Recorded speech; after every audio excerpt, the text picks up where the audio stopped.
Bismillahirrahmanirrahim. Okey, tajuk kali ini adalah khabar dan insya. Apa itu khabar dan apa itu insya? Mari kita tengok sama-sama apakah yang dimaksudkan dengan kedua-duanya. Mafhumul khabari wal insya. Makna khabar dan insya. Apa itu khabar? Al-khabaru huwal kalamu alladhi yahtamilu sidqa wal kadhiba. Khabar adalah satu kalam yang mana kemungkinan benar dan salah. Apa itu insya? Al-insya'u huwal kalamu la yahtamilu. Insya adalah kalam ayat yang tidak mungkin benar atau salah. La yahtamilu sidqa wal kadhib, tidak mungkin benar dan salah. Okey, jadi mudah kata khabar ni, yang dikatakan khabar ni adalah ayat penyata. Kalau insya, dia dalam golongan ayat ayat tanya, ayat perintah, ayat seruan. Jadi macam ayat tanya, ayat perintah, ayat seruan termasuk dalam kumpulan insya lah. Tapi kalau ayat penyata, dia termasuk dalam kumpulan khabar. Jadi khabar ni dia ada satu sajalah, iaitu ayat penyata. Sedangkan insya ni dia ada pertanyaan, ayat perintah, ayat seruan. Adrubul khabari, jenis-jenis ayat khabar. Jenis-jenis ayat penyata lah ni. Jadi ayat penyata dia ada 3 kategori dia. Pertama ibtidai, kedua talabi, dan terakhir sekali ketiga adalah ingkari. Jadi apakah ciri-ciri ketiga-tiga yang dibezakan tu? Jadi adrubul khabar, jenis-jenis ayat penyata. Jenis khabar ada 3. Khabar ada 3 jenis, ayat penyata ada 3 jenis. Pertama talabi, pertama ibtidai, kedua talabi, dan ketiga ingkari. Jadi apakah beza ketiga-tiga tu? Okey, ibtidai maksud dia khali zihni, kosong pemikiran. Jadi pemikiran orang yang mendengar ayat penyata itu dia kosong di dalam kumpulan ibtidai. Talabi pula al-mutaraddid. Okey, mutaraddid ni dia syak wasangka, dia menjadi was-was. Dia mutaraddid lah. Al-munkir, mengingkari. Yang ni mengingkari ni jadi dalam kategori ketiga dia, ingkar. Okey, apakah beza tiga-tiga ayat tu? Bagaimanakah keadaan dia semasa kosong pemikiran, ketika syak wasangka, dan terakhir sekali mungkir. Jadi apakah beza dia? Okey, beza tahun ni. Tengok, faza Muhammad, telah berjaya Muhammad. Qad faza, sesungguhnya telah berjaya Muhammad. Jadi di sini ada pertambahan qad. Okey, tadi faza Muhammad saja tanpa qad. Lepas tu ada qad faza, ada tambahan kataan qad. Jadi qad ni adalah salah satu daripada adawat tu taukid. Dia adalah salah satu daripada alat-alat yang menguatkan perkataan. Bila ada satu taukid, maka ia adalah talabi. Macam ibtidai, ayat ni kosong daripada mana-mana taukid. Kalau mutaraddid pula ada satu taukid, iaitu qad. Maka dia duduk dalam kawasan, dalam kumpulan talabi. Apa itu ingkari? Ingkari ni maksud dia ada beberapa taukid, lebih daripada satu. Tengok sini, wallah laqad faza Muhammad, demi Allah sesungguhnya berjayalah Muhammad. Ada 3 terus taukid di sini. Wallah satu, la satu, qad satu. Ada 3, wallah, laqad. Ada 3 tu kan? Wallah, lam, dan juga qad. Tiga-tiga ini adalah taukid duduk dalam ayat penyata. Maka bila mana 3 taukid, sekurang-kurangnya 2 taukid bila duduk dalam ayat penyata tersebut, maka jadilah ayat itu ayat ayat ingkari. Okey, seterusnya kita cari contoh yang panjang untuk kita fahami maksud ibtidai talabi inkari. Tadi dalam dialog ni kita boleh nampak bagaimanakah ibtidai talabi inkari ni didatangkan dalam bentuk yang sepatutnya, dalam bentuk turutan ni. Okey, mula-mula datang dalam bentuk ibtidai, kemudian talabi inkari. Bagaimanakah ini berlaku? Tengok di sini perbualan dialog antara dua orang pelajar faqih dan ilmiah, Ali dan juga Ahmad. Ya Ali, indi khabar ra'i'. Wahai Ali, aku ada satu khabar yang hebat. Na'am ya Ahmad. Kemudian Ali pun menjawab, Na'am ya Ahmad. Ya wahai Ahmad, akhbirni ya sadiqi. Beritahukanlah kepadaku wahai sahabatku. Faza Muhammadun fi musabaqatil khitabah. Telah berjaya Muhammad di dalam pertandingan pidato. Halil khabaril sahih, adakah khabar ini betul? Jadi si Ali dia syak, wasangka, dia menjadi was-was. Sebab itulah dia tanya begitu, betul ke perkara ini? Maka Ahmad pun melakukan jawapan kepada soalan ini dengan khabar talabi. Okey, talabi ni maksud dia ada satu taukid. Sekarang dia masukkan qad. Jadi sebelumnya faza saja.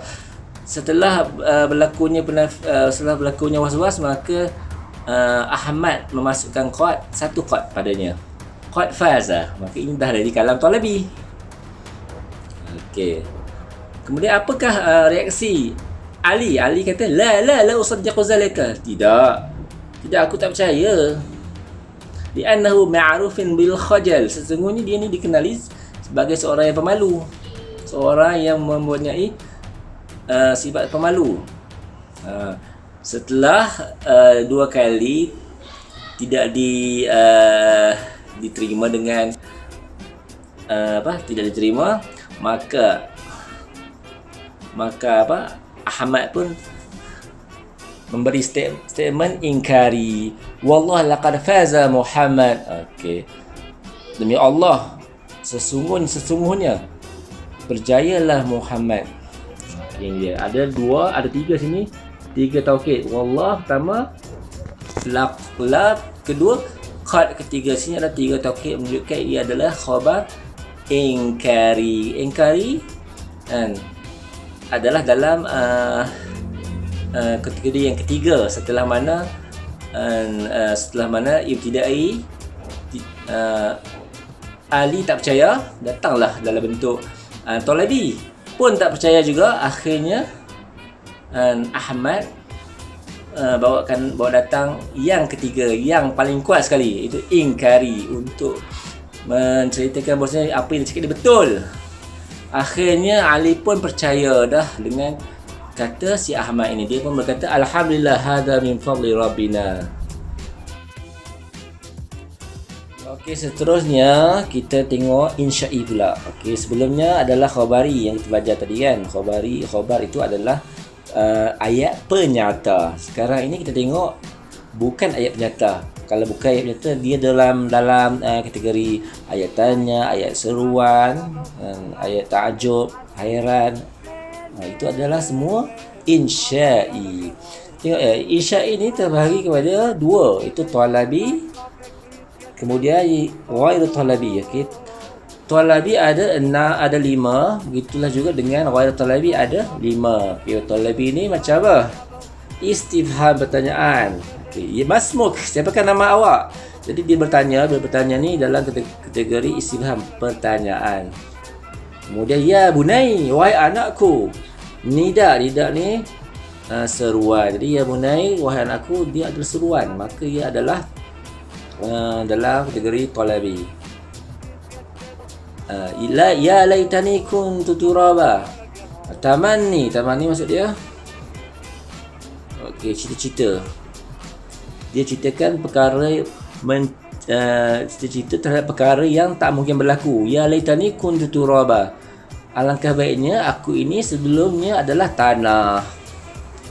Jadi ya laitani itu dalam kategori kalimah bentuk tamanni. Kata-kata satu kata yang dipanggil cita-cita yang tidak dapat dicapai. La tahzan. Jadi la tahzan ni terletak dalam tariqah nahyi, larangan. Iqra bismi rabbik, al-amr, iaitu suruhan. Jadi iqra, bacalah. Jadi bacalah ni dalam kategori suruhan. Jadi di sini ada 5 tariqah.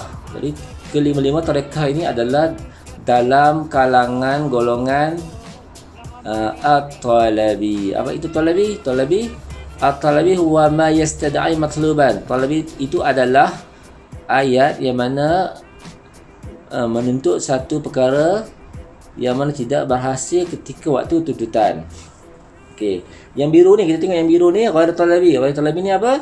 Ghairu talabi huwa ma la yastad'i, iaitu ayat yang tidak menuntut satu tuntutan, ghairu hasilin, yang tidak berlaku waktu tuntutan. Ia ada 5 juga. Jadi tariqah ini adalah ta'ajub. Ta'ajub, dia ta'ajub lah, heran. Ta'ajub. Kedua, taraji. Taraji ni bermaksud mengharapkan. Okey, kita tengok ayat tajuk dulu. Ma'a'lal mabna, alangkah tingginya bangunan ni. Ma'a'lal mabna, alangkah tingginya bangunan ini. Itu adalah lafaz ta'ajub. Ma itu menunjukkan ia adalah ta'ajub. Ma, alangkah tingginya bangunan ini. Asallahu an yuwaffiqak. Asa ini adalah kalimah taraji, harapan. Asallahu an yuwaffiqak, mudah-mudahan Allah Ta'ala memberi taufik kepada anda. Ni'ma, kita tengok al-madh, puji-pujian. Ni'ma, sebaik-baik as-sadiqul kitab, sebaik-baik kawan adalah kitab. Jadi ni'ma ini dalam kategori madh.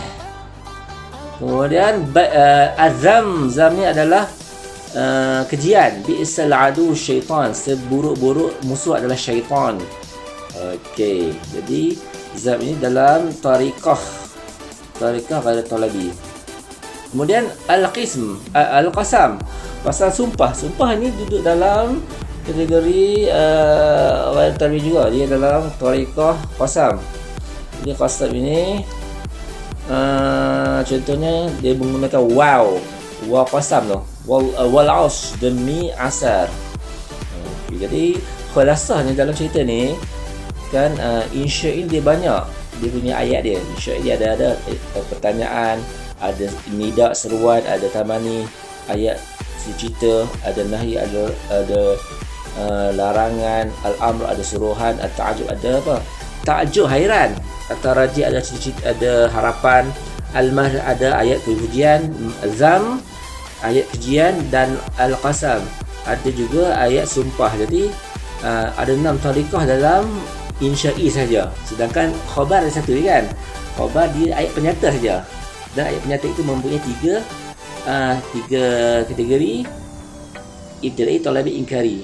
Okey, 3. Jadi khabar dan insya' ni, itulah beza dan ciri-ciri mereka yang terdapat di dalam ilmu balaghah. Wallahu a'lam.